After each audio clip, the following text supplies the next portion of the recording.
Uma criança tenta comprar um presente para sua amiga com moedas e é humilhada. Mas alguém decide intervir, e isso muda tudo. Ao tentar ajudar, ele descobre que mexeu com algo muito maior do que imaginava. Se esta história te interessou, não se esqueça de se inscrever no nosso canal e diga-nos de que cidade você está assistindo. Continuando. Era para ser só mais um fim de tarde comum em São Paulo, daqueles em que o mercado do bairro da Vila Madalena fica lotado de gente cansada, carrinhos cheios pela metade, e o calor de abril ainda pesando no ar. Roberto Almeida estava ali apenas porque precisava de um momento de normalidade, uma pausa da rotina sufocante de reuniões e compromissos que tomavam cada segundo da sua vida. Aos 43 anos, ele havia construído um império no setor imobiliário, mas naquele instante, entre prateleiras de biscoitos e refrigerantes em promoção, ele era apenas mais um cliente com pressa.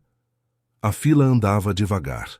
Roberto olhava distraído para o celular, respondendo mensagens automáticas, quando um movimento pequeno chamou sua atenção. Uma menina, não deveria ter mais que 5 anos, entrou sozinha no mercado.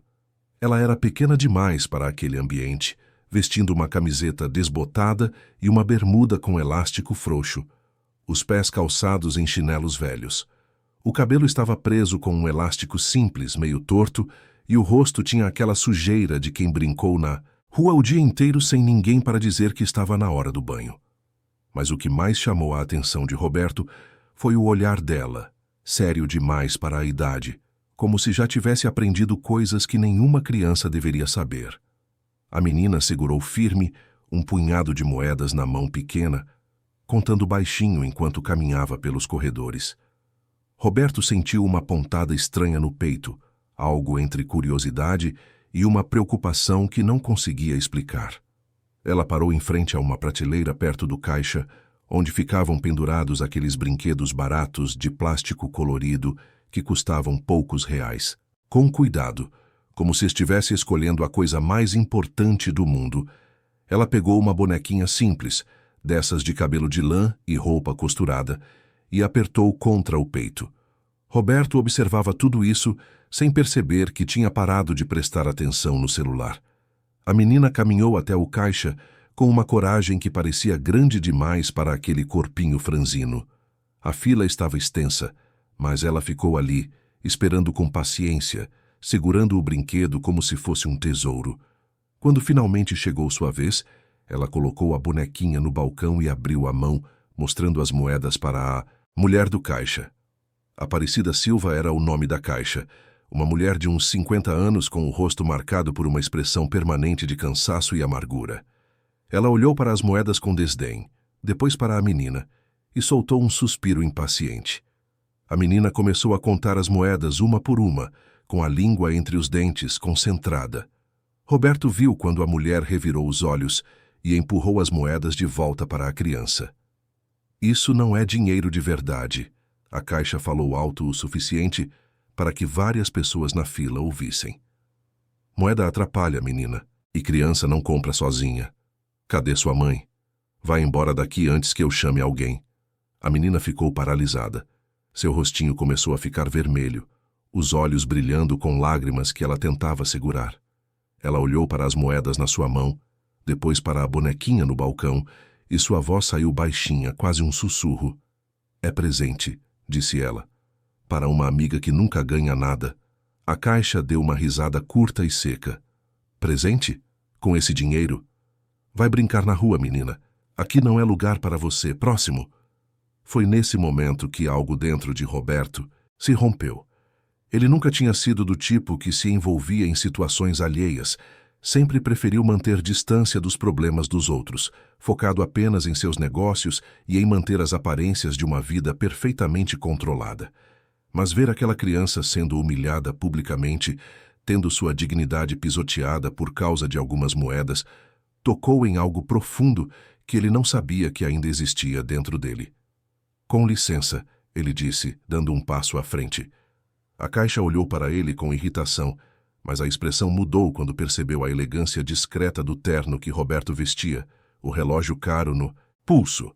Por que uma criança está sendo tratada assim? A mulher tentou se recompor, forçando um sorriso profissional falso. Senhor, a gente tem regras aqui.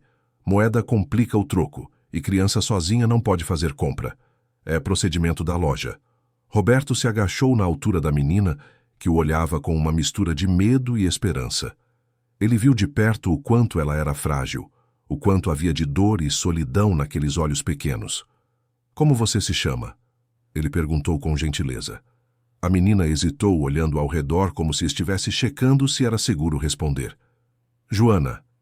Ela sussurrou finalmente. Joana, esse brinquedo é importante para você? Ela balançou a cabeça afirmativamente, apertando as moedas com mais força. É para a Bia. Ela fica triste. Ela não tem brinquedo. Eu queria fazer ela sorrir. Roberto sentiu um aperto na garganta. Ele se levantou e olhou diretamente para a caixa. Eu vou pagar o brinquedo da menina. E não só esse. Ele apontou para a prateleira. Quero todos os brinquedos daquela prateleira. Todos. Pode passar no caixa. A fila inteira ficou em silêncio. Algumas pessoas começaram a sussurrar entre si. Outras tiraram os celulares para filmar. A caixa ficou sem saber como reagir, tentando agora parecer prestativa, oferecendo sacolas, mudando completamente o tom de voz. Roberto não estava interessado em sua mudança de atitude. Eu quero falar com o gerente, ele disse calmamente, mas com uma firmeza que não deixava espaço para discussão. O gerente apareceu rapidamente, um homem de meia idade com uma postura que tentava parecer autoritária, mas que só transparecia nervosismo. Senhor Almeida, ele disse, reconhecendo Roberto. Algum problema? Podemos resolver qualquer coisa. Roberto explicou a situação com detalhes, falando sobre como uma criança foi humilhada por tentar fazer uma compra legítima. O gerente imediatamente começou a se desculpar, prometendo que tomaria providências, que aquilo não representava os valores da empresa. Roberto o interrompeu. O problema não é só com os procedimentos da sua loja, ele disse. O problema é que existe uma criança de 5 anos fazendo compras sozinha, querendo comprar presente para outra criança, que nas palavras dela nunca ganha nada. Isso não te preocupa? O gerente abriu a boca para responder, mas não conseguiu formar uma frase coerente. Roberto se virou para Joana, que observava tudo com os olhos arregalados. Joana, onde está sua mãe? Onde está a pessoa que cuida de você? A menina olhou para o chão. Não posso falar dessas coisas, ela murmurou. Por que não? Porque senão eu apanho. O silêncio que se seguiu foi pesado. Várias pessoas na fila trocaram olhares desconfortáveis. Uma senhora idosa, que estava logo atrás de Roberto, se aproximou e colocou a mão no ombro de Joana. Meu Deus, criança, quem faz isso com você? Joana não respondeu, apenas abraçou a bonequinha que Roberto havia pago. Ele pagou todas as outras também, enchendo uma sacola grande com brinquedos variados. Joana, ele disse, se agachando novamente na altura dela. Você falou da Bia. Ela é sua amiga? A menina assentiu. Ela é pequenininha. Ela não está bem. Ela passa fome às vezes e chora de noite. Eu divido meu pão com ela quando eu consigo. Roberto sentiu como se alguém tivesse socado seu estômago. Onde ela está? Eu posso ajudar vocês duas. De verdade. Joana o olhou com uma desconfiança que partiu o coração dele. Adulto sempre fala que ajuda, mas depois some, especialmente os ricos. Eles ajudam para aparecer na televisão. Aquelas palavras ditas com a crueza de uma criança que já havia sido decepcionada vezes demais, atingiram Roberto como uma bofetada. Ele entendeu, naquele momento, que sua vida inteira havia sido construída sobre aparências, sobre fazer o mínimo necessário para manter uma boa imagem, sem nunca realmente se importar de verdade. Eu não quero aparecer em lugar nenhum, ele disse sinceramente. Eu só quero entender por que você teve que passar por isso. Por favor, me deixa conhecer a Bia, me deixa ajudar de verdade. Joana mordeu o lábio pensativa. Depois de um longo silêncio, ela disse, tá bom, mas eu guio e você segue. E se você fizer qualquer coisa errada, eu grito e corro. Roberto concordou. Eles saíram do mercado juntos, com a sacola de brinquedos. O gerente tentou segui-los oferecendo desculpas, mas Roberto o dispensou com um gesto. Quando chegaram à calçada, Roberto notou algo estranho. Havia um homem encostado num poste, mexendo no celular, mas seus olhos seguiam cada movimento deles. Quando Roberto e Joana começaram a caminhar, o homem os acompanhou à distância. Roberto sentiu um arrepio na espinha. Aquele homem não parecia um simples curioso. Havia algo calculado na forma como ele se posicionava, sempre mantendo uma distância específica, sempre com os olhos fixos neles.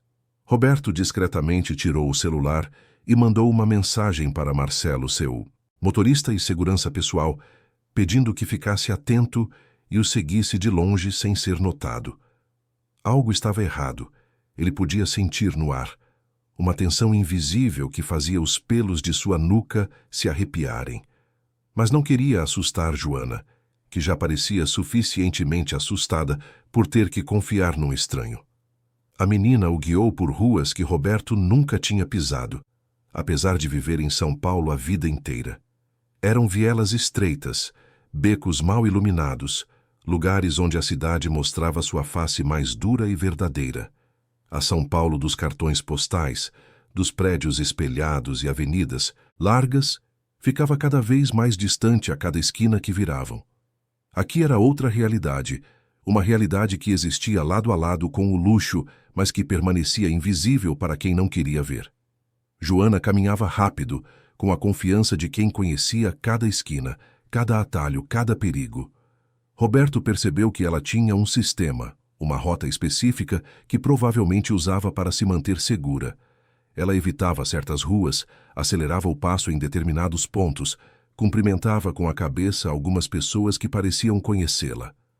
Era um código de sobrevivência que ela havia aprendido cedo demais, jovem demais.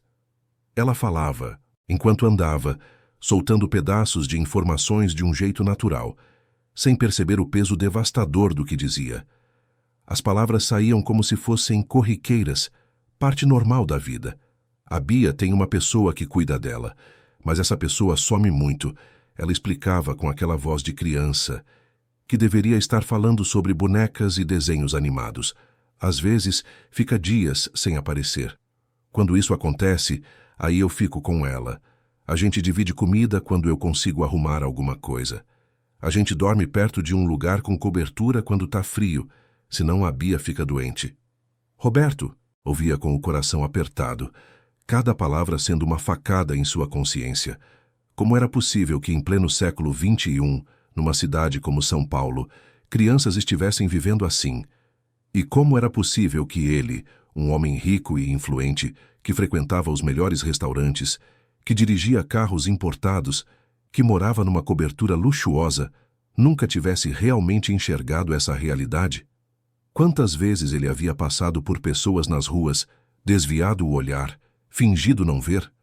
Quantas vezes ele havia julgado pensando que eram casos perdidos, problemas de terceiros, responsabilidade do governo? A vergonha começou a apertar sua garganta. Durante 5 anos, ele havia se escondido em sua bolha de dor e trabalho, usando o luto de Laura como desculpa para se isolar do mundo.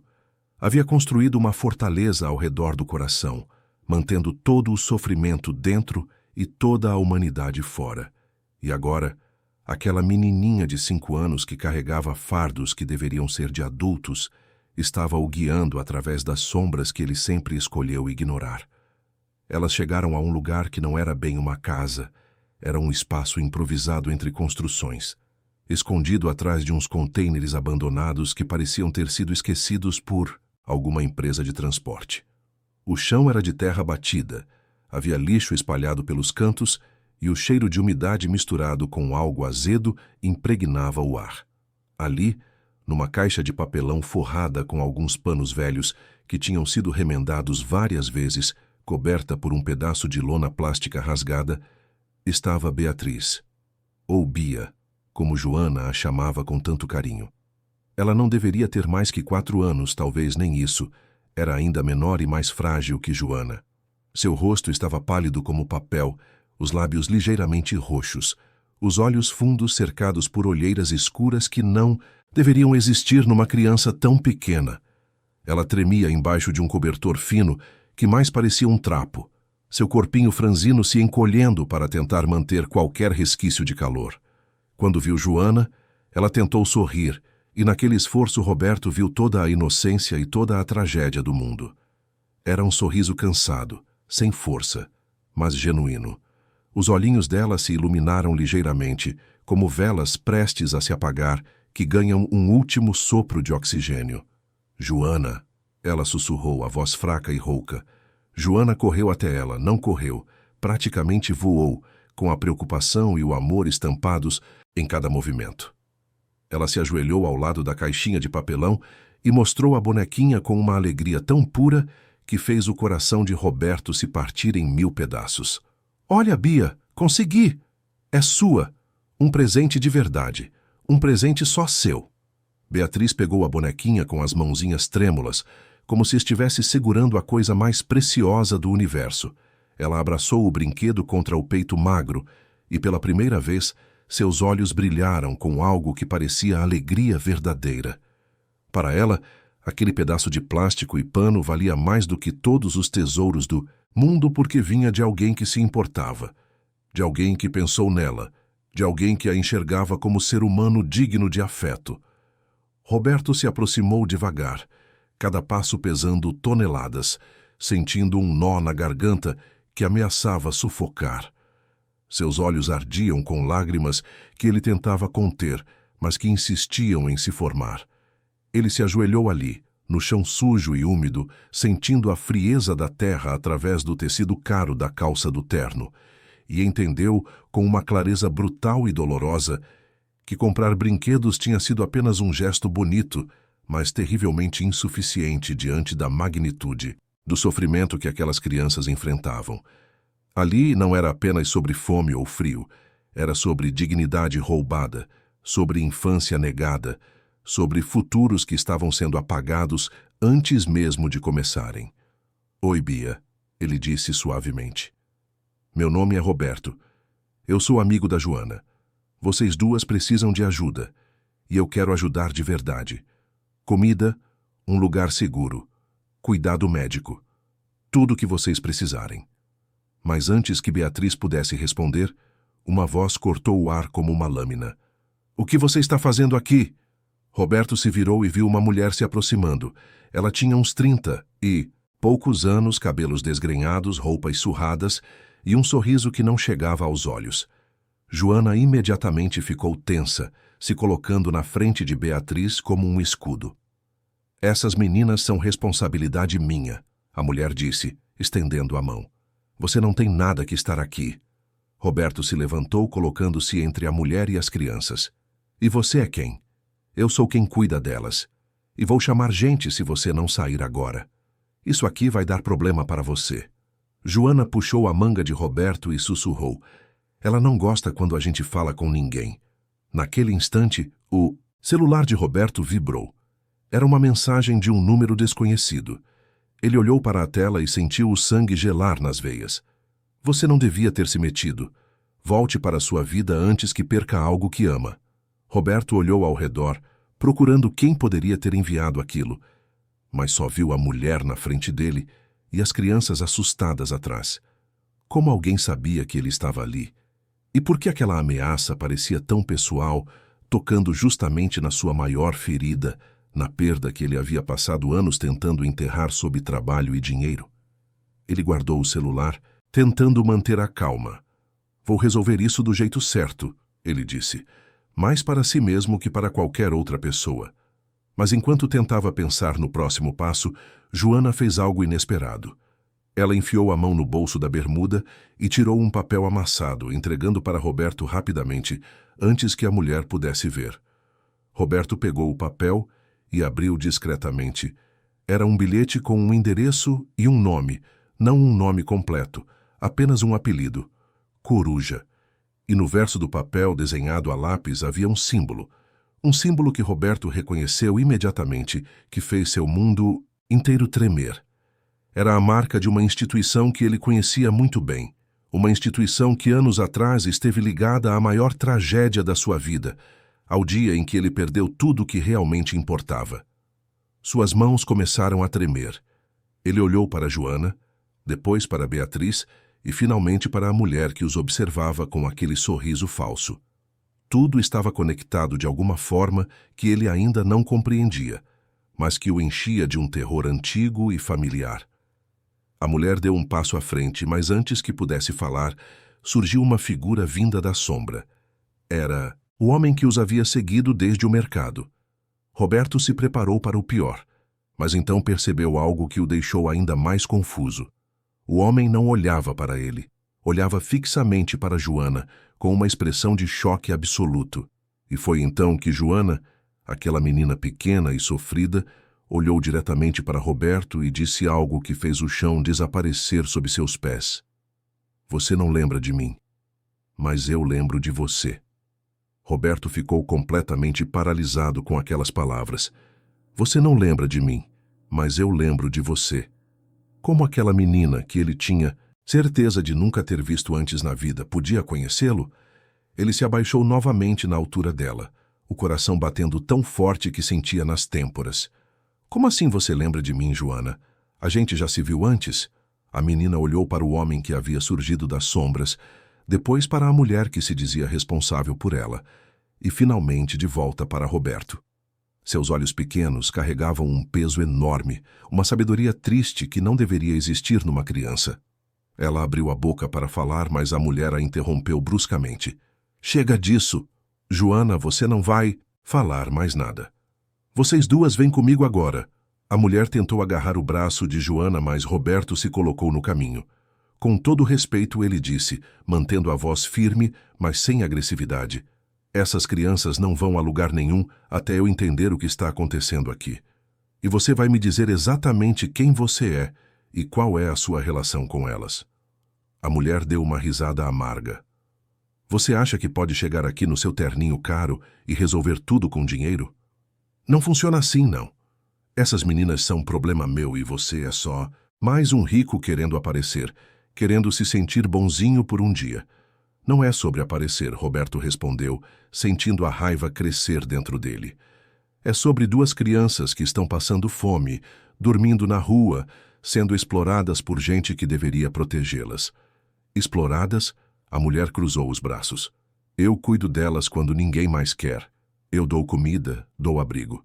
Você não sabe de nada. Foi então que o homem que os havia seguido finalmente falou. Seu nome era Henrique Silva, e sua voz saiu rouca, carregada de emoção. Fernanda, ele disse, se dirigindo à mulher para com isso. Você sabe muito bem que não está cuidando de ninguém. Você está usando essas crianças. Fernanda virou-se para ele com os olhos faiscando. Você não tem moral para falar nada, Henrique. Você que abandonou tudo, que sumiu, que deixou a gente na mão. E agora aparece aqui fazendo papel de herói. Roberto olhava de um para o outro, tentando entender a dinâmica entre eles. Henrique ignorou as palavras de Fernanda e se aproximou de Joana com cuidado, como se temesse assustá-la. Joana, filha, ele disse suavemente, você pode me dizer o que quis dizer quando falou que lembra dele? Joana olhou para Roberto novamente, e havia lágrimas começando a se formar em seus olhos. Eu era muito pequena, ela começou com a voz trêmula, mas eu lembro de um lugar grande, cheio de outras crianças. Um lugar onde a gente dormia em camas de verdade e comia todo dia. E tinha um homem que ia lá às vezes. Ele chegava num carro bonito e dava brinquedos.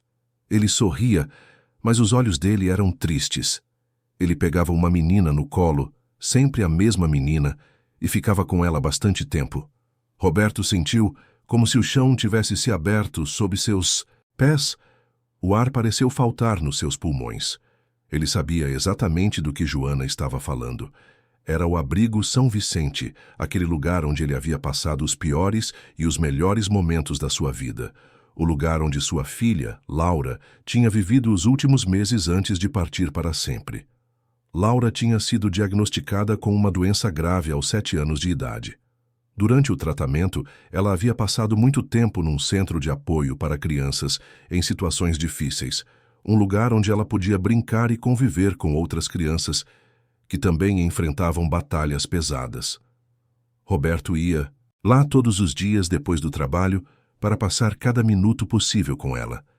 Ele levava brinquedos para todas as crianças, não só para Laura, porque ela pedia. Ela dizia que queria que todas as crianças fossem felizes, mesmo que por um momento. E então, 5 anos atrás, Laura havia partido. E com ela, havia partido também uma parte de Roberto que nunca mais voltou. Ele havia se fechado no trabalho, construído muros ao redor do coração, evitado qualquer tipo de envolvimento emocional profundo. Ele havia se tornado um homem de sucesso, mas vazio. E agora diante dele estava uma menina que havia conhecido Laura, que havia dividido aqueles dias com ela. Você estava no abrigo São Vicente, Roberto disse, sua voz saindo quebrada. Você conheceu minha filha. Joana assentiu. A menina dos cabelos compridos que você pegava no colo. Ela era legal. Ela dividia os brinquedos comigo. Ela me chamava de amiga. As lágrimas começaram a escorrer pelo rosto de Roberto sem que ele pudesse controlar. Depois de 5 anos construindo barreiras, mantendo tudo sob controle, ele se viu completamente vulnerável diante daquela criança que carregava uma memória que ele achava que estava morta. Laura, ele sussurrou. Você conheceu minha Laura. Henrique se aproximou e colocou a mão no ombro de Roberto. Eu trabalhava no abrigo naquela época, ele disse. Eu era assistente social lá. Eu lembro de você. Lembro da Laura. Ela era uma menina especial, cheia de luz, mesmo com tudo o que estava passando. Roberto olhou para Henrique através das lágrimas. Então você sabe, ele disse. Você sabe o que aconteceu com ela. Sei, Henrique respondeu baixinho. E sinto muito. De verdade. Ela falava de você com muito orgulho. Dizia que o pai dela era o homem mais forte do mundo. Roberto não conseguiu segurar o soluço, que subiu pela garganta. Laura sempre tentava ser forte para não preocupá-lo. Sempre tentava sorrir mesmo quando a dor era grande demais. E no final, quando ela se foi, Roberto havia se sentido o homem mais fraco do mundo, incapaz de salvar a única pessoa que realmente importava. Fernanda observava tudo com uma expressão que misturava desconforto e impaciência. Isso é muito tocante, ela disse com sarcasmo, mas não muda nada. Essas meninas continuam sendo responsabilidade minha. E você precisa sair daqui antes que eu chame a polícia. Chame, Roberto disse, enxugando as lágrimas e recuperando a compostura. Chame a polícia. Vai ser interessante explicar para eles por que 2 crianças estão vivendo em condições tão precárias sob sua suposta responsabilidade. Fernanda ficou visivelmente nervosa. Você não sabe com quem está mexendo, ela ameaçou. Roberto deu um passo em direção a ela. E você não sabe com quem está falando. Eu tenho recursos, tenho advogados, tenho contatos. Se for necessário, eu vou fazer chover investigações aqui até descobrir cada detalhe sórdido do que está acontecendo. Foi então que Beatriz, que havia ficado quieta até aquele momento agarrada à bonequinha, começou a tossir. Era uma tosse seca, profunda, que fazia seu corpinho pequeno se contorcer. Joana imediatamente correu para ela, abraçando a amiga e tentando acalmá-la. A Bia precisa de médico, Joana disse desesperada. Ela está assim faz dias. Eu pedi para a Fernanda levar ela, mas ela disse que não tinha dinheiro. Roberto não hesitou. Ele pegou o celular e ligou para seu motorista. Marcelo, traga o carro até onde estou. É urgente. Vamos levar uma criança ao hospital agora. Depois ele se virou para Joana e Beatriz. Vamos cuidar da Bia. Ela vai ter o melhor atendimento possível. Você não pode simplesmente levar elas, Fernanda gritou, mas sua voz já não tinha a mesma força de antes. Ela sabia que estava perdendo o controle da situação. Henrique se colocou ao lado de Roberto. Eu vou com vocês, ele disse. Eu ainda tenho contatos de quando trabalhava com assistência social. Posso ajudar a regularizar a situação dessas meninas. Em poucos minutos, o carro de Roberto chegou. Era um sedã preto, discreto, mas claramente caro. Marcelo, um homem grande de meia idade, desceu rapidamente e abriu as portas. Roberto pegou Beatriz no colo com cuidado, sentindo como ela era leve, frágil demais. Joana entrou no banco de trás segurando a mão da amiga, e Henrique entrou também. Fernanda ficou parada na rua, observando tudo com uma mistura de raiva e algo que parecia ser medo. Antes de entrarem no carro, Joana puxou Roberto pela manga. "O papel", ela sussurrou. "Você leu o papel?" Roberto tirou o bilhete amassado do bolso. "Sim, eu vi. O que significa esse símbolo? E quem é Coruja?" Joana olhou ao redor nervosamente. "Não posso falar aqui. Depois eu conto. Mas você tem que ter cuidado. Tem gente que não quer que ninguém saiba." O carro arrancou em direção ao hospital. Durante o trajeto, Roberto segurava Beatriz, que tossia cada vez menos frequentemente, parecendo mais calma nos braços dele. Joana segurava a bonequinha e olhava pela janela, vendo a cidade passar. Henrique observava tudo em silêncio, perdido em pensamentos que pareciam pesados. Roberto não conseguia parar de pensar na conexão entre tudo aquilo. O abrigo São Vicente havia fechado 2 anos depois que Laura faleceu. Havia rumores na época sobre irregularidades, sobre desvio de recursos, mas ele estava tão mergulhado em sua própria dor que não havia prestado atenção. Agora, aquele símbolo no papel, o mesmo símbolo que estava na fachada do abrigo, aparecia de novo, trazido por uma menina que conheceu sua filha. "Henrique", Roberto disse, quebrando o silêncio. "O que aconteceu com o abrigo São Vicente depois que fechou?" Henrique suspirou fundo. "Foi uma bagunça", ele respondeu. "Descobriram que a diretora estava desviando doações. Muitas crianças foram transferidas para outros lugares, mas algumas simplesmente desapareceram do sistema. Joana era uma delas. Eu tentei encontrá-la na época, mas foi impossível. Era como se ela tivesse sumido." "E Beatriz?" Roberto perguntou. Henrique balançou a cabeça. "Não sei, mas pelo que Joana contou, Beatriz apareceu depois, já em situação de rua. Alguém está recolhendo essas crianças que caíram pelas frestas do sistema." "Para quê?" Roberto quis saber, sentindo um frio na espinha. Henrique não respondeu imediatamente. Quando finalmente falou, sua voz era baixa e preocupada. "Existem redes", ele disse. "Pessoas que se aproveitam de crianças vulneráveis. Usam elas para mendigar, para trabalhos ilegais, para coisas que eu nem quero imaginar. E essas redes são protegidas. Tem gente importante envolvida." Roberto apertou Beatriz com mais cuidado contra o peito. "Isso não vai acontecer com essas meninas", ele disse com determinação. "Eu vou protegê-las. Não importa contra quem eu tenha que lutar." Eles chegaram ao Hospital Samaritano, um dos melhores de São Paulo. Roberto tinha contatos ali, médicos que ele conhecia de eventos beneficentes. Quando entraram na emergência com Beatriz, foram imediatamente atendidos. Uma equipe médica levou a menina para exames, enquanto Roberto, Joana e Henrique ficaram na sala de espera. Joana se sentou ao lado de Roberto, ainda segurando a bonequinha. Ele olhou para ela, para aquela criança que carregava tanto peso nos ombros pequenos.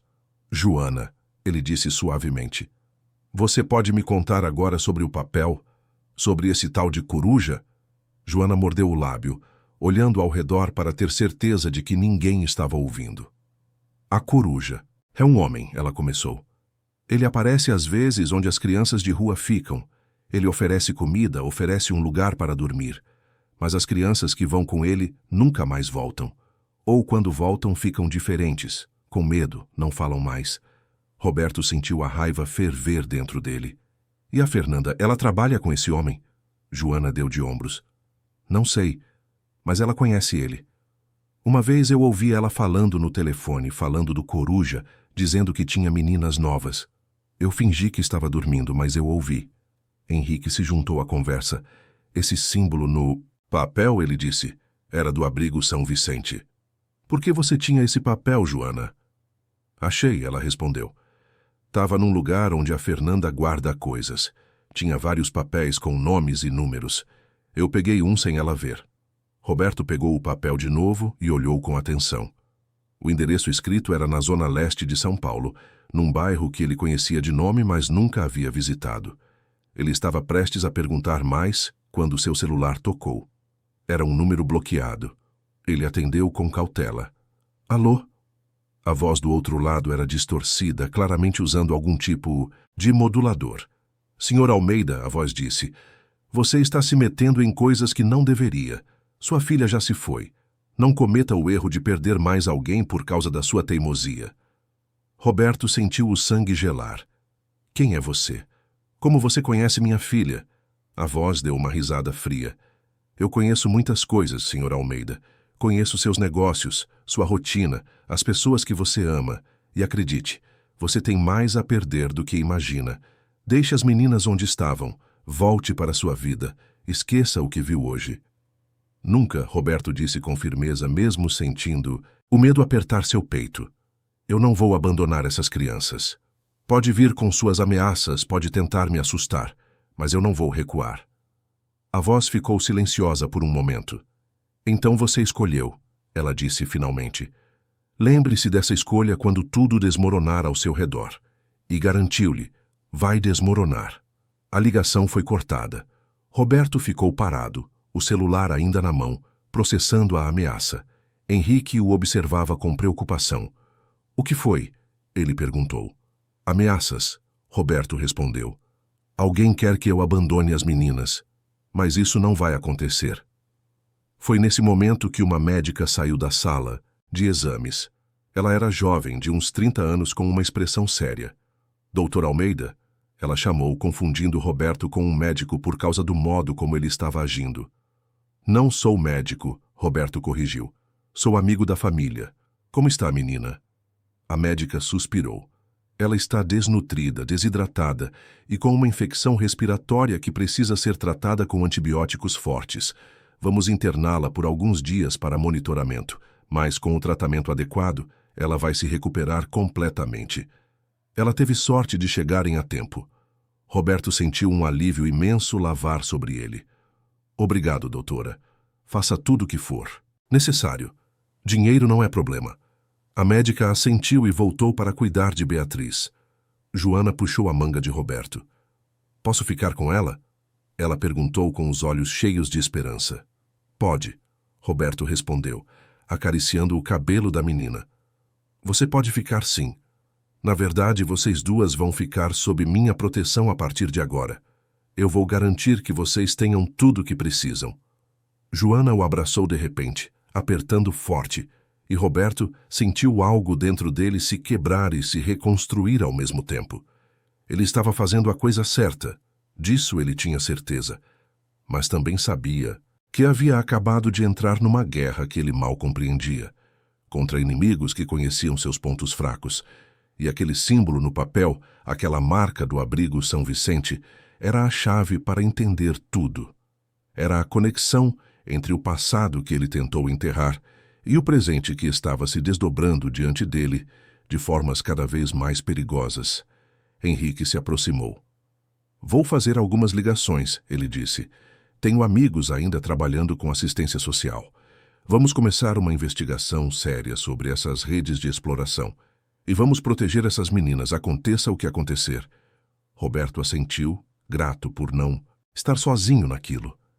Mas enquanto Henrique se afastava para fazer as ligações e Joana era levada para ficar com Beatriz no quarto, Roberto ficou ali sozinho na sala de espera, olhando para aquele símbolo no papel amassado e sentindo que a tempestade que estava por vir seria muito maior do que qualquer coisa que ele já havia enfrentado.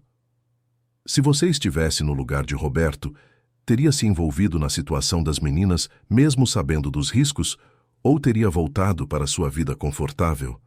Nos conte nos comentários. Os dias seguintes foram uma montanha-russa de emoções e descobertas que transformaram completamente a vida de Roberto.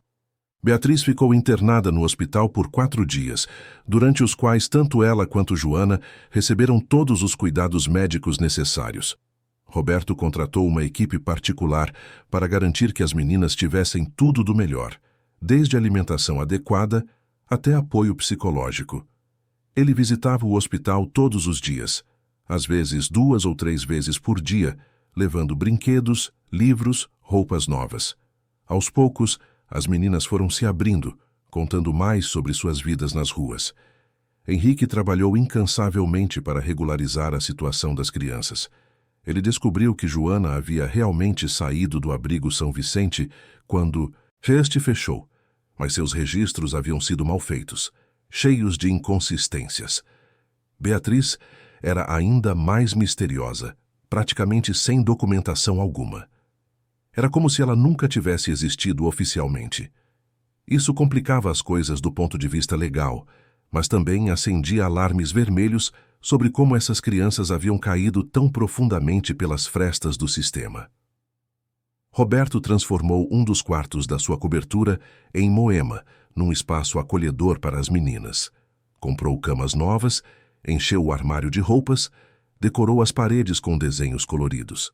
Pela primeira vez em 5 anos, desde que Laura havia partido, aquele apartamento voltava a ter vida, risadas de criança ecoando pelos corredores. Era doloroso e reconfortante ao mesmo tempo. Cada vez que via Joana e Beatriz brincando, Roberto via Laura ali também, seu sorriso, sua alegria, sua bondade, e percebia que talvez Laura tivesse deixado um legado maior do que ele imaginava, que aquele encontro no mercado não havia sido coincidência. Mas nem tudo eram flores. As ameaças continuaram chegando. Mensagens anônimas no celular, cartas sem remetente deixadas na portaria do prédio, telefonemas no meio da noite, com vozes distorcidas repetindo sempre a mesma coisa. Devolva as meninas, esqueça o que descobriu, volte para sua vida. Roberto aumentou a segurança do prédio, contratou seguranças particulares para acompanhá-lo, instalou câmeras por todos os lados, mas sabia que estava lutando contra algo maior, uma rede que tinha tentáculos por toda parte. Uma tarde, enquanto as meninas descansavam depois do almoço, Roberto decidiu ir ao endereço que estava no papel que Joana lhe havia dado. Levou Henrique consigo e 2 seguranças. O lugar ficava em Guaianazes, na zona leste, num prédio antigo e deteriorado, rodeado por ruelas estreitas e comércio popular. Eles estacionaram a uma quadra de distância e foram a pé. Roberto vestia roupas simples, tentando não chamar atenção, mas era difícil disfarçar completamente sua postura, seu jeito de andar, os sinais de uma vida confortável. O prédio tinha 5 andares e cheirava a mofo e abandono. Não havia porteiro. A porta da entrada estava quebrada. Eles subiram as escadas até o 3º andar, onde ficava o apartamento 13, o número que estava no papel. Roberto bateu na porta. Nada. Bateu de novo, mais forte. Ouviram um movimento lá dentro, passos se aproximando. A porta se abriu apenas uma fresta, presa por uma corrente. Um olho os observou através da abertura. O que querem? Uma voz feminina perguntou, rouca e desconfiada. Estamos procurando informações, Roberto disse, sobre crianças que viviam num abrigo chamado São Vicente e sobre alguém conhecido como Coruja. A porta se fechou de repente. Eles ouviram barulho de coisas sendo movidas, pressa. Henrique olhou para Roberto. Ela vai fugir. Eles tentaram forçar a porta, mas era resistente. Um dos seguranças finalmente conseguiu arrombar e entraram no apartamento. O lugar era pequeno, sujo, com móveis velhos espalhados. Havia fotos nas paredes, fotos de crianças, dezenas delas. Roberto sentiu o estômago revirar quando reconheceu algumas daquelas caras, crianças que ele havia visto no abrigo, anos atrás, incluindo Joana. A mulher tinha saído pela janela, descendo por uma escada de incêndio. Eles tentaram seguir, mas ela era rápida, conhecia cada beco, cada atalho. Desapareceu na multidão da rua. Roberto voltou para o apartamento e começou a examinar tudo com cuidado.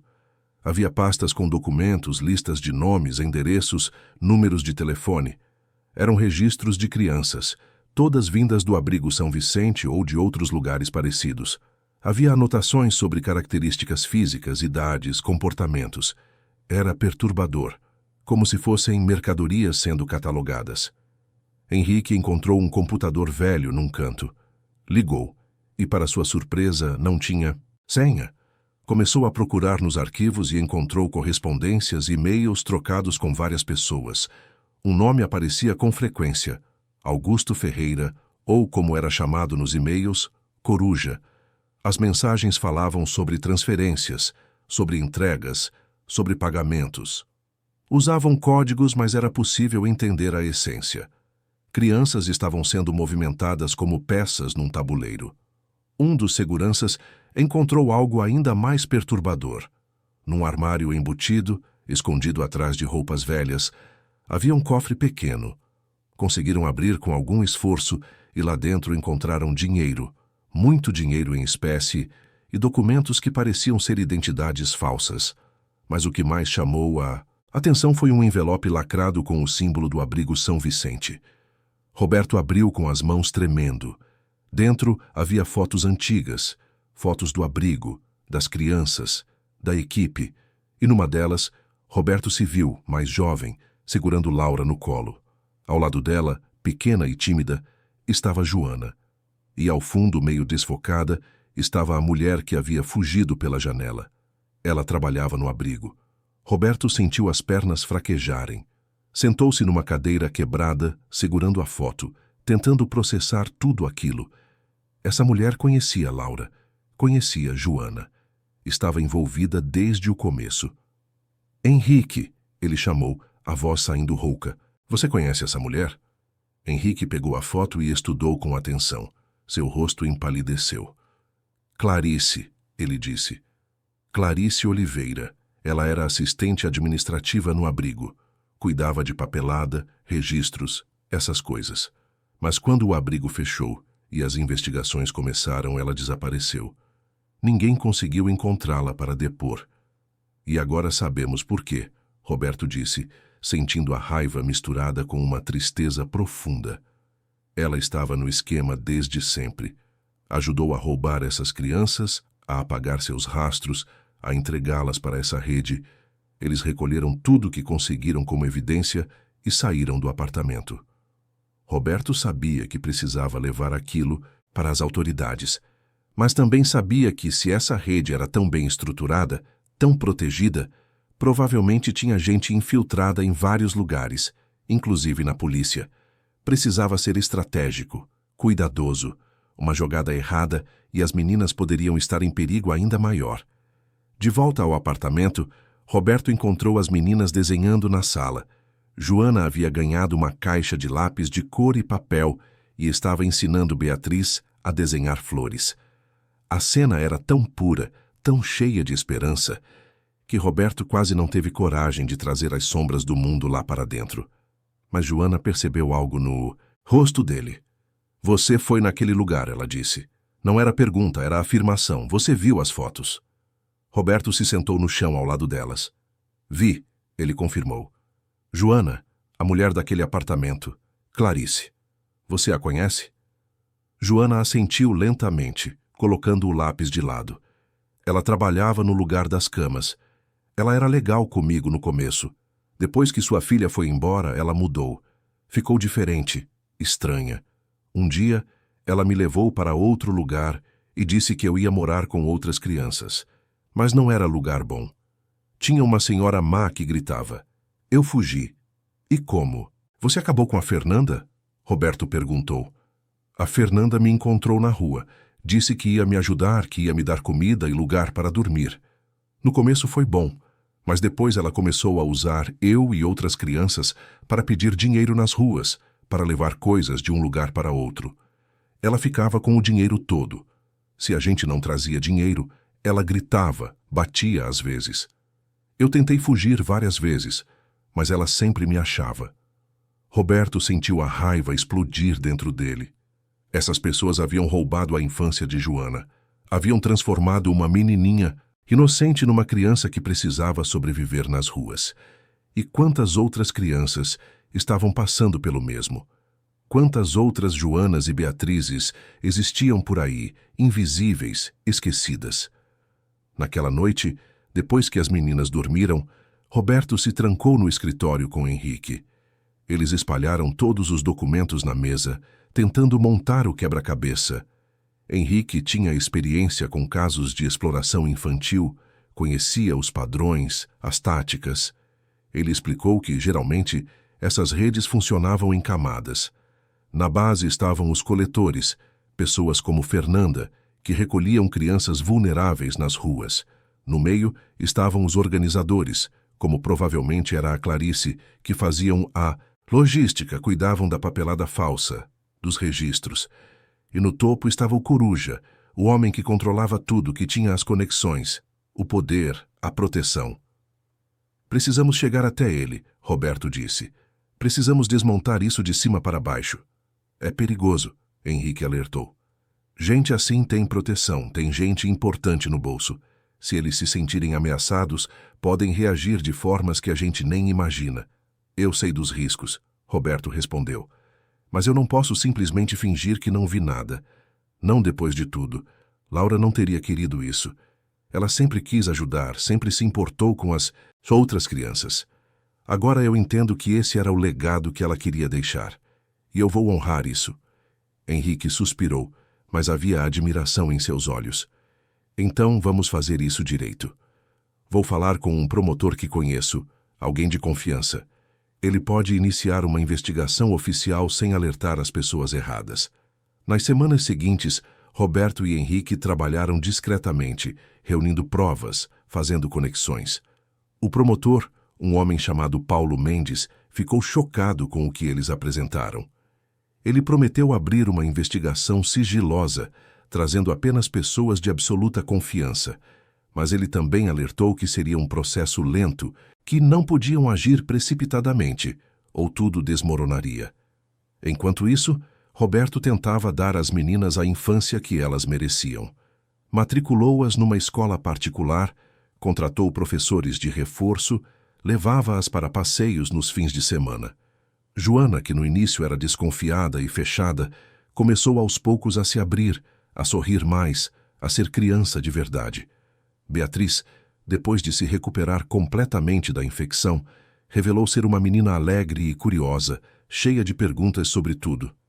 Elas começaram a chamar Roberto de tio Beto, e cada vez que ouvia isso, ele sentia o coração apertar de uma forma boa. Mas as sombras continuavam à espreita. Roberto começou a perceber que estava sendo seguido.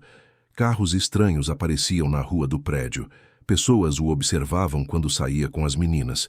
E as mensagens continuavam, cada vez mais ameaçadoras. Uma noite, Roberto acordou com o alarme de incêndio tocando. Saiu correndo para buscar as meninas e descobriu que alguém havia tentado incendiar a porta do apartamento. Os seguranças do prédio apagaram o fogo rapidamente, mas a mensagem era clara. Eles sabiam onde ele morava, sabiam onde as meninas estavam. Roberto tomou uma decisão difícil. Mudou as meninas temporariamente para um lugar seguro, uma casa no interior de São Paulo, sob proteção constante. Ele mesmo começou a se movimentar menos, a variar suas rotas, a ter cuidado com cada passo. A investigação estava avançando.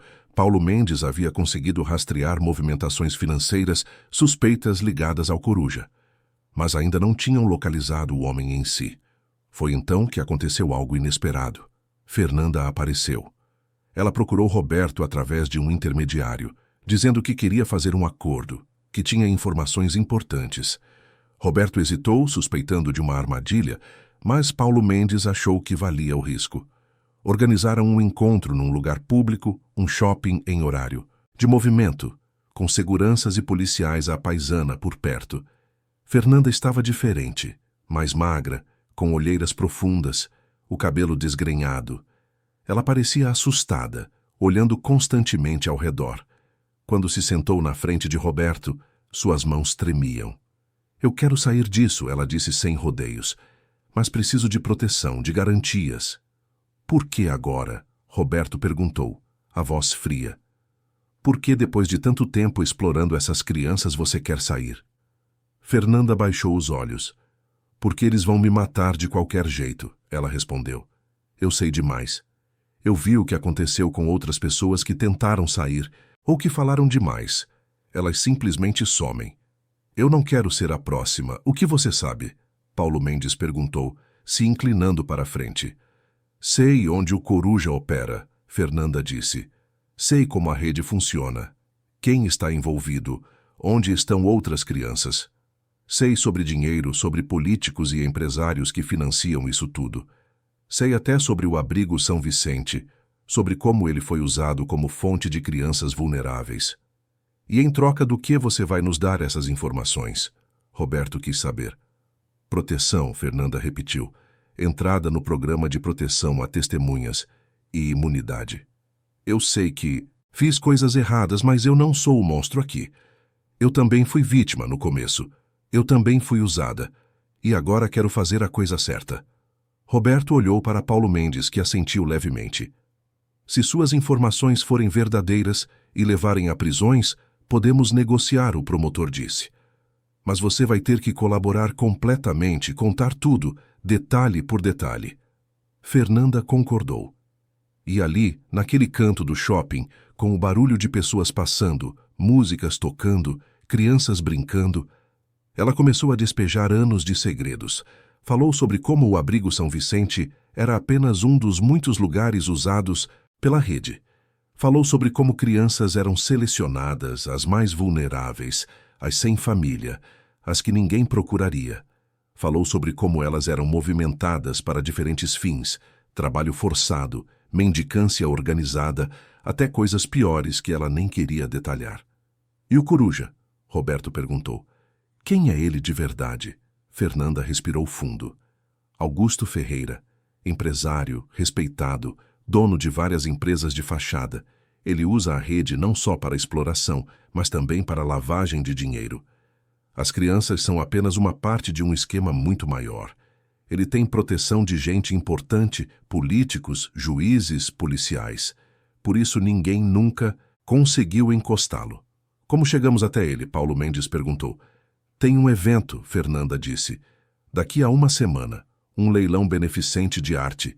Ele sempre vai, para manter as aparências de homem do bem. É uma oportunidade de confrontá-lo publicamente, com testemunhas, com imprensa. Ele não vai poder sumir ou ameaçar ninguém ali. Roberto sentiu algo mudando dentro dele. Finalmente tinha um plano, uma chance real de acabar com aquilo. Mas também sabia que estava prestes a enfrentar o homem mais perigoso dessa história. Um homem que havia destruído incontáveis vidas e que não hesitaria em destruir a dele também.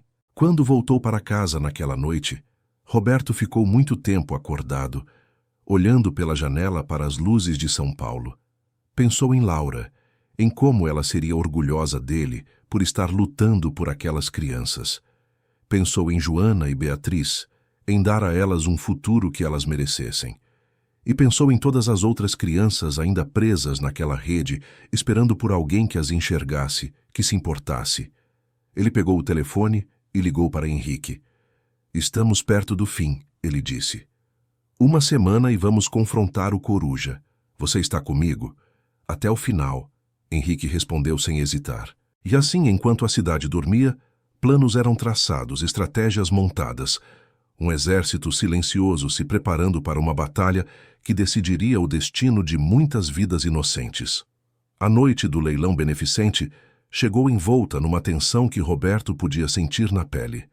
O evento acontecia no Palácio dos Cedros, um espaço sofisticado em Pinheiros, frequentado pela elite paulistana. Roberto vestiu seu melhor terno, não por vaidade, mas porque precisava se misturar naquele ambiente sem levantar suspeitas. Henrique iria como seu acompanhante, e Paulo Mendes estaria presente com uma equipe discreta de investigadores e policiais à paisana. Fernanda estava escondida numa van do lado de fora, pronta para confirmar a presença do Coruja. Quando Roberto entrou no salão, foi recebido por um ambiente de luxo excessivo. Lustres de cristal iluminavam paredes decoradas com obras de arte valiosas, garçons circulavam com bandejas de champanhe e canapés refinados, e pessoas elegantemente vestidas conversavam em pequenos grupos, fingindo interesse em caridade enquanto exibiam joias e relógios caríssimos. Roberto sentiu uma náusea discreta ao pensar que naquele mesmo momento, a poucos quilômetros dali, crianças como Joana e Beatriz lutavam para sobreviver, invisíveis para aquela gente toda. Ele circulou pelo salão com Henrique, cumprimentando conhecidos, mantendo as aparências. Seu coração batia acelerado, mas ele forçava uma expressão calma. De repente, seu celular vibrou. Era uma mensagem de Fernanda. Ele acabou de chegar, terno cinza, cabelo grisalho, está perto do bar. Roberto olhou na direção indicada e o viu. Augusto Ferreira, o Coruja. Era um homem de uns 60 anos, com porte elegante, sorriso fácil, cumprimentando todos com familiaridade. Parecia a última pessoa que alguém imaginaria por trás de uma rede de exploração infantil. E era exatamente por isso que ele havia conseguido operar por tanto tempo sem ser pego. Roberto respirou fundo e começou a se aproximar. Henrique o seguiu de perto. Paulo Mendes, do outro lado do salão, fez um sinal discreto indicando que estava pronto. O plano era simples. Roberto iniciaria uma conversa. Tentaria fazer Augusto se revelar de alguma forma, enquanto tudo seria gravado. Com sorte, conseguiriam evidências suficientes para uma prisão. Mas Roberto sabia que homens como Augusto eram cuidadosos, raramente cometiam deslizes. Senhor Ferreira, Roberto disse ao se aproximar, estendendo a mão. Roberto Almeida, acho que já nos vimos em alguns eventos. Augusto apertou sua mão com firmeza, o sorriso cordial não vacilando por um segundo. Claro, senhor Almeida, o famoso empresário do ramo imobiliário. É um prazer. Interessado em algumas obras de arte hoje? Na verdade, estou mais interessado em conversar sobre trabalho social, Roberto disse, escolhendo as palavras com cuidado. Tenho me envolvido recentemente com questões relacionadas a crianças em situação de vulnerabilidade, e me disseram que o senhor também apoia algumas causas nessa área. Algo mudou nos olhos de Augusto, apenas por uma fração de segundo, mas Roberto percebeu. Era um cálculo, uma avaliação. Sim, eu apoio várias instituições, Augusto respondeu tranquilamente. É importante retribuir à sociedade, mas confesso que não costumo me envolver diretamente. Prefiro fazer doações e deixar que os profissionais cuidem do trabalho de campo. Interessante, Roberto continuou, porque eu descobri recentemente que há uma rede muito bem organizada que se aproveita dessas crianças, e o nome Coruja tem aparecido bastante nas minhas investigações. O sorriso de Augusto finalmente vacilou. Ele bebeu um gole do champanhe, ganhando tempo para pensar. Desculpe, não entendi aonde quer chegar com isso, ele disse, a voz mantendo o tom amigável, mas com uma ponta de frieza. Henrique se aproximou. Eu trabalhava no abrigo São Vicente, ele disse. Lembro de documentos e movimentações suspeitas. E agora, anos depois, descobrimos que havia uma rede usando aquele abrigo como fonte de crianças para exploração. Augusto os olhou de um para o outro, e pela primeira vez, Roberto viu o verdadeiro homem por trás da máscara. Os olhos ficaram duros, calculistas. Vocês estão fazendo acusações muito sérias, ele disse baixinho. Espero que tenham provas do que estão insinuando. Temos, Roberto respondeu. Temos documentos, testemunhas, registros financeiros, e temos 2 meninas que sobreviveram ao seu esquema e que estão dispostas a contar tudo. O rosto de Augusto ficou branco. Por um momento, Roberto pensou que ele fosse negar tudo, que fosse manter a fachada. Mas então aconteceu algo inesperado. Augusto deu uma risada baixa e amarga. Vocês não fazem ideia de onde estão se metendo, ele disse. Vocês acham que podem simplesmente aparecer aqui e me confrontar? Acham que eu não tenho proteção? Nesse momento, Paulo Mendes se aproximou com seus investigadores. Senhor Ferreira, ele disse mostrando sua identificação. Sou o promotor Paulo Mendes. Temos um mandado para a apreensão de documentos e gostaríamos que nos acompanhasse para prestar esclarecimentos. O salão inteiro parou. As conversas cessaram, todos os olhos se voltaram para aquela cena. Augusto olhou ao redor, percebendo que estava encurralado. Vocês vão se arrepender disso, ele disse para Roberto, a voz carregada de veneno. Vão descobrir que mexer comigo tem um preço muito alto. Mas antes que pudesse dizer mais alguma coisa, aconteceu algo que ninguém esperava. Uma mulher se aproximou do grupo, empurrando pessoas. Era Clarice, a assistente do abrigo que havia fugido. Mas ela não estava sozinha. Trazia pela mão uma menina de uns 8 anos, magra, assustada. Basta! Clarice gritou, e havia lágrimas escorrendo pelo seu rosto. Eu não aguento mais. Eu não aguento mais mentir, mais esconder. Clarice, calhe a boca! Augusto sibilou, mas ela o ignorou. Essa menina, ela disse apontando para a criança ao seu lado, foi tirada do abrigo há 3 anos, assim como dezenas de outras. Eu ajudei a fazer isso. Eu manipulei documentos, apaguei registros, entreguei crianças para esse homem. E ele as usou, as explorou, destruiu suas vidas. E eu fiz isso porque ele me ameaçou, porque ele tem poder, porque eu estava com medo. Mas não mais. Não vou deixar que mais nenhuma criança passe por isso. O salão estava em completo silêncio agora. Pessoas filmavam com celulares, jornalistas que estavam cobrindo o evento se aproximavam. Augusto tentou sair, mas os investigadores o cercaram. Paulo Mendes fez um sinal e mais policiais entraram no salão. Augusto Ferreira, você está preso, o promotor declarou. Enquanto Augusto era levado algemado, gritando sobre seus advogados e suas conexões, Roberto sentiu as pernas fraquejarem. Tinha acabado, ou pelo menos a primeira parte havia acabado.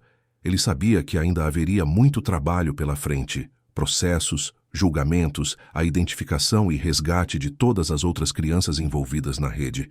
Mas ali, naquele momento, eles haviam vencido uma batalha importante. Clarice se aproximou de Roberto, segurando a mão da menina. Eu sinto muito, ela disse, a voz quebrada. Por tudo. Pela Joana, pela Beatriz, por todas elas. Eu era fraca, eu tinha medo. Mas isso não é desculpa. Eu preciso pagar pelo que fiz. Roberto olhou para ela, viu o arrependimento genuíno ali. Você vai pagar, ele disse. Mas também vai ter a chance de ajudar a consertar isso. Vai nos ajudar a encontrar todas as outras crianças. Vai dar seu testemunho e garantir que Augusto e todos os outros envolvidos sejam condenados.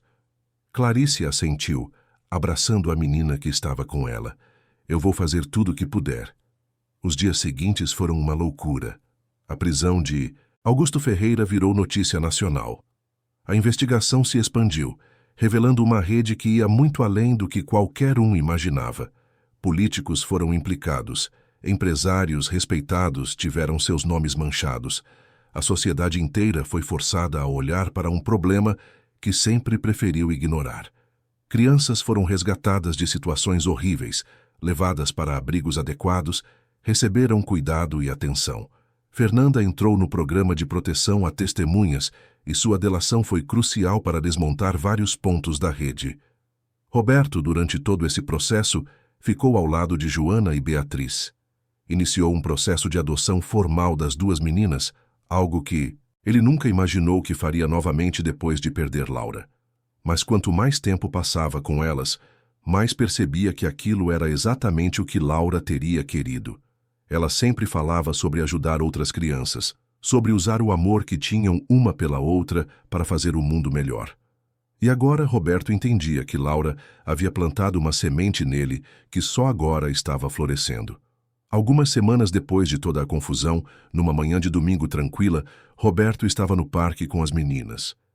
Elas brincavam no playground, rindo, correndo, sendo crianças de verdade. Joana havia engordado, seu rosto estava corado e saudável, seus olhos brilhavam com uma alegria que Roberto nunca tinha visto antes. Beatriz, sempre a mais falante, contava histórias mirabolantes sobre princesas e dragões enquanto empurrava um balanço. Roberto estava sentado num banco, observando, quando Henrique se juntou a ele. — Como você está? Henrique perguntou. Cansado, Roberto admitiu. Mas bem. Realmente bem. Pela primeira vez em muito tempo. As meninas vão ficar bem, Henrique disse. Você está dando a elas a vida que merecem. Não, Roberto corrigiu. Elas estão me dando a vida que eu mereço. Elas me devolveram um propósito, uma razão para acordar de manhã. Eu estava morto por dentro há 5 anos, Henrique. Desde que Laura partiu. Eu construí muros tão altos ao meu redor que achei que nunca mais sentiria nada. Mas aquele dia no mercado, quando vi Joana sendo humilhada, algo quebrou. E agora, olhando para elas, eu sinto que Laura está aqui comigo, sorrindo, dizendo que eu finalmente entendi. Joana percebeu Roberto olhando e correu até ele. Tio Beto, ela chamou. Sempre o chamava assim agora. Vem empurrar a gente no balanço. Roberto se levantou com um sorriso. Vou sim, princesa. Ele passou o resto da manhã brincando com elas, empurrando o balanço, jogando bola, rindo de coisas bobas. E em cada gargalhada delas ele ouvia o eco de Laura, sentindo sua presença, sua aprovação. Aquela menininha que ele havia perdido continuava viva na bondade que ele agora espalhava, no amor que ele dava àquelas duas crianças que tanto precisavam. Naquela noite, depois de colocar Joana e Beatriz para dormir, Roberto foi até o quarto que havia sido de Laura e que ele mantinha intocado há 5 anos. Ele entrou, algo que raramente fazia, e se sentou na cama. Pegou a foto da menina no criado mudo. Ela sorria para a câmera, com aqueles olhos cheios de vida que ele tanto amava. Obrigado, ele sussurrou. Obrigado por me ensinar a amar de verdade. Obrigado por me mostrar que a dor pode se transformar em algo lindo. Eu vou cuidar delas, Laura. Vou dar a elas todo o amor que você me ensinou a ter. Ele colocou a foto de volta e saiu do quarto, mas dessa vez não fechou a porta. Deixou-a entreaberta, simbolicamente permitindo que aquele quarto voltasse a fazer parte da vida da casa, que a memória de Laura não fosse mais uma prisão, mas uma inspiração. Nas semanas que se seguiram, Roberto usou sua influência e seus recursos para criar uma fundação em nome de Laura. A Fundação Laura Almeida se dedicaria a identificar crianças em situação de vulnerabilidade, oferecer apoio, educação, cuidados médicos e psicológicos. Henrique se tornou o diretor operacional, trazendo sua experiência e sua paixão pela causa.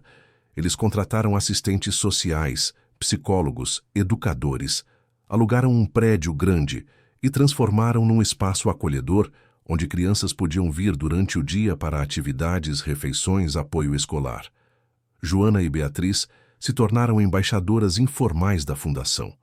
Elas visitavam regularmente, brincavam com outras crianças, contavam suas histórias de superação.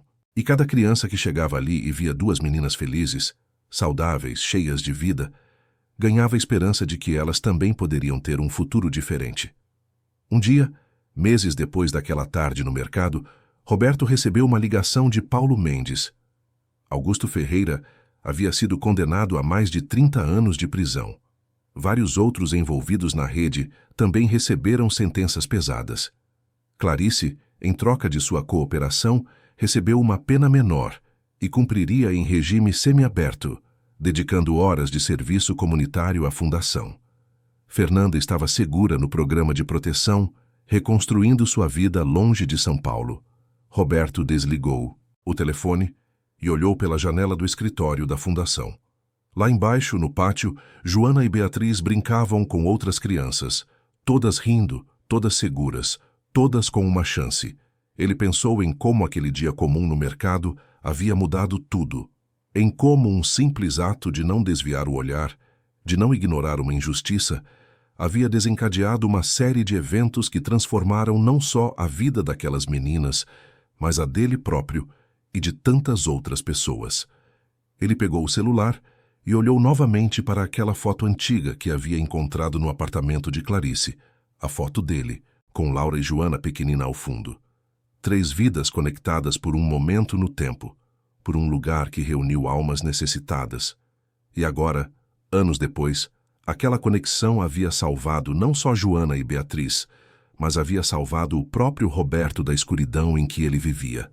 Naquela noite, quando voltou para casa com as meninas, elas jantaram juntos, conversaram sobre o dia, riram de piadas bobas.